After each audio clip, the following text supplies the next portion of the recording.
अचानक से फ्रांस ने एक बड़ा ऐलान कर दिया। हालांकि फ्रांस का करने वाला ये ऐलान बहुत ही ज़्यादा चौंकाने वाला है, क्योंकि फ्रांस से ये उम्मीद नहीं थी कि इतनी जल्दी फ्रांस मान जाएगा। दरअसल फ्रांस ने अपनी सेना हटाने का फैसला कर लिया है, अपने राजदूत को बुलाने का फैसला कर लिया है। फ्रांस ने इतना बड़ा फैसला आखिरकार क्यों किया है? जहां एक तरफ इसके पीछे बहुत बड़ी कहानी निकल कर आ रही है, क्या फ्रांस को मजबूर किया गया है, तो वहीं दूसरी तरफ कनाडा के रक्षा मंत्री के सुर अचानक से बदल क्यों गए? क्या दबाव का असर है? अब रक्षा मंत्री भारत को महत्वपूर्ण बता रहे हैं और भारत के साथ मिलकर काम करना चाह रहे हैं। जानेंगे जियोपॉलिटिक्स में क्या कुछ चल रहा है। आइए जानते हैं इन खबरों को विस्तार से। स्क्रीन पर आपको एक मैप दिख रहा है। इस मैप में जो देश हैं, ये देश साहेल रीजन कहलाते हैं अफ्रीका के। यानी कि अफ्रीका में जो साहेल रीजन है उनमें ये देश आते हैं। माली, नाइजर, चाड, सूडान, नाइजेरिया। अब इन देशों में हाल फिलहाल में कई ऐसे देश हैं इनमें से जिनमें हुआ है तख्ता पलट। अफ्रीका का जो ये रीजन है ना, इस रीजन में हमेशा तख्ता पलट की घटनाएं देखी जाती है। गुयाना में 2021 में हुआ। उसके बाद माली की बात करें, एक बार अगस्त 2020 में हुआ, फिर चीज़ें ठीक हुई तो फिर मई 2021 में हो गया। बुर्किना फासो जनवरी 2022 में हुआ, चीज़ें ठीक हुई, सितंबर 2022 में फिर से हो गया। नाइजर जुलाई 2023, चाड अप्रैल 2021, सूडान, यहाँ पर भी दो बार तख्ता पलट हो चुके हैं। नाइजर जो एक बचा हुआ क्षेत्र था, जुलाई महीने में वहाँ भी हो गया। और उसके बाद अगस्त महीने में गबोन नाम के एक देश में, वहाँ पर भी, ये अफ्रीका का रीजन है, वहाँ पर भी हो गया तख्ता पलट। मिलिट्री शासन आने के बाद एक चीज देखा गया और देखा गया कि फ्रांस के विरोध में जनता उतरी हुई थी। ये कह रहे थे कि हर हाल में फ्रांस यहाँ से जाना चाहिए। और कहा जाता है कि ये जो तख्ता पलट हुआ, इस तख्ता पलट में कहीं न कहीं रूस का हाथ है और रूस चाहता था कि यहाँ से फ्रांस को निकालकर बाहर फेंका जाए। लेकिन फ्रांस ने इकोवास के साथ मिलकर ये तय किया कि हम यहाँ पर सेना उतार देंगे, वरना तुम लोग वापस से बजौम को सत्ता में लाओ। चूंकि नाइजर के पूर्व शासक थे बजौम। फ्रांस ने पहले ये धमकी दी। इकोवास ने भी कहा। अब इकोवास क्या है? ये भी अफ्रीकी देशों का एक संगठन है जिन्होंने कहा कि नाइजर में लोकतंत्र बहाल होना चाहिए और ऐसा नहीं होना चाहिए। पर बाद में देखने को मिला कि पुतिन की एक कॉल जाती है और इस कॉल के बाद धीरे धीरे इकोवास अपने पैर पीछे खींचने लगता है और कहता है कि जी नहीं, हम यहाँ पर हमला करने की नहीं सोच रहे हैं। अब फ्रांस यहाँ पर क्या करता है? फ्रांस कहता है कि देखो, हम खुद ही उतर जाएंगे। फ्रांस के पहले से यहाँ पर 1500 सैनिक हैं। अब नाइजर ने क्या किया? नाइजर के जो सैन्य शासक थे उन्होंने कथित तौर पर फ्रांस के राजदूत को ही बंदी बना लिया। फ्रांस के राजदूत तक खाना नहीं पहुंचने लगा। स्क्रीन पर आप यूरोपीय यूनियन की ये रिपोर्ट देख सकते हैं, जिसमें ये कहा जा रहा है कि ये सपोर्ट में थे कि फ्रांसीसी राजदूत के साथ ऐसा नहीं होना चाहिए। फ्रांस के साथ इनकी बातचीत चलने लगती है और कहा जा रहा है कि आखिरकार फ्रांस ने निर्णय ले ही लिया।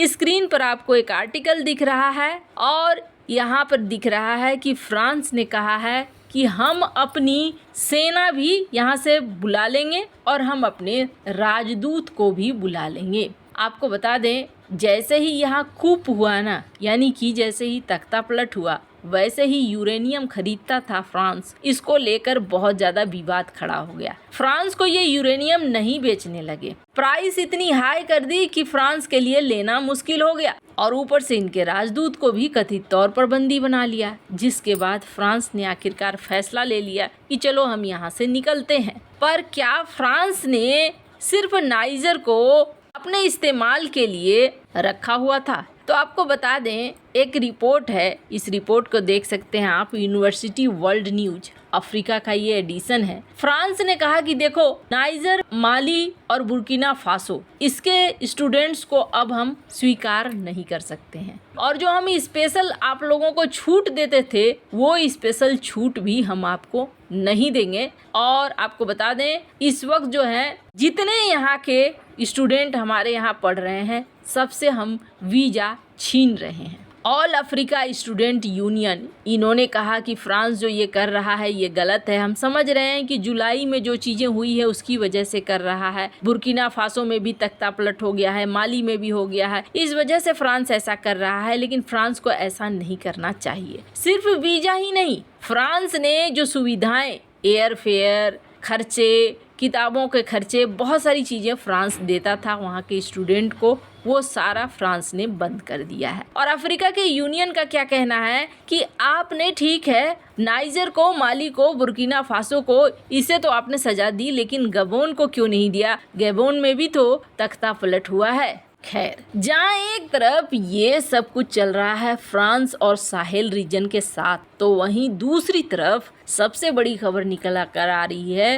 कनाडा के रक्षा मंत्री के साथ। इस वक्त कनाडा का हाल बहुत बुरा है, क्योंकि कनाडा की संसद अब धीरे धीरे जस्टिन ट्रूडो के खिलाफ होती जा रही है और प्रश्न हो रहे हैं कि भारत के साथ रिश्तों को क्यों खराब किया जा रहा है। इन सब के बीच अब कनाडा के रक्षा मंत्री बिल ब्लेयर ये आए हैं और इन्होंने एक बहुत बड़ा बयान दिया है। आपको बता दें, हमने आपको बताया था कि जापान ने बुरी तरीके से धोया और ये कहा कनाडा को कि आप अपनी विदेश नीति बदलो और ध्यान दो इंडो पैसिफिक पे। ऐसा लग रहा है जैसे कनाडा के ऊपर इंडो पैसिफिक पर ध्यान देने के लिए दबाव सबकी तरफ से बढ़ रहा है। इसका अंदाजा आप ऐसे लगाइए कि कनाडा के रक्षा मंत्री बिल ब्लेयर ने कहा कि भारत के साथ हमारे संबंध जो है बहुत महत्वपूर्ण है। कनाडा के रक्षा मंत्री का कहना है कि हरदीप सिंह निज्जर की हत्या की जांच चल रही है, वो जैसे चल रही है उसे चलने देंगे, लेकिन हिंद प्रशांत रणनीति जैसी साझेदारी को आगे बढ़ाएंगे। अब यहाँ पर उन्होंने एक लाइन जोड़ा है कि जांच चलने तक हम किसी समझौते से पीछे नहीं हटेंगे। हालांकि ग्लोबल न्यूज को दिए गए इंटरव्यू में कनाडाई रक्षा मंत्री बिल ब्लेयर ने कहा कि हम समझते हैं भारत के साथ हमारे संबंध में इस वक्त जो एक कांड आया है ये एक चुनौतीपूर्ण मुद्दा है और दिख भी रहा है कि धीरे धीरे ये मामला बहुत गहराता जा रहा है। पर इनसे एक सवाल किया गया, सवाल ये किया गया कि अच्छा बताओ, अगर जो ये आरोप लग रहे हैं ये आरोप सही साबित होते हैं तो फिर आप क्या करोगे? तो इन्होंने कहा कि देखो, हमारी जिम्मेदारी है कि हम कानून की रक्षा करें, अपने नागरिकों की रक्षा करें, साथ ही ये भी सुनिश्चित करें कि हम पूरी जांच करें और सच्चाई की तह तक पहुंचे। अगर आरोप साबित होते हैं तो कनाडा की धरती पर एक कनाडाई नागरिक की हत्या में हमारी संप्रभुता के उल्लंघन के संबंध में हमारे लिए एक बहुत बड़ी चिंता होगी। वैसे आपको बता दें, जस्टिन ट्रूडो ने एक हाल ही में बयान दिया है और इनका कहना है कि हम चाहते हैं कि भारत अपने काम करने के तरीके को बदले, यानी भारतीय एजेंसियां अब जिस तरीके से काम कर रही हैं उस तरीके से काम न करें। ऐसे मुझे पर्सनली ऐसा लगता नहीं है कि ये विवाद अब और ज़्यादा बढ़ेगा। मामला को टेबल पे बैठकर हल करने की कोशिश की जाएगी। वैसे इन सब मामले में आपकी क्या राय है, कमेंट कर जरूर बताएं। जल्द मिलते हैं अगले वीडियो में नई खबर के साथ।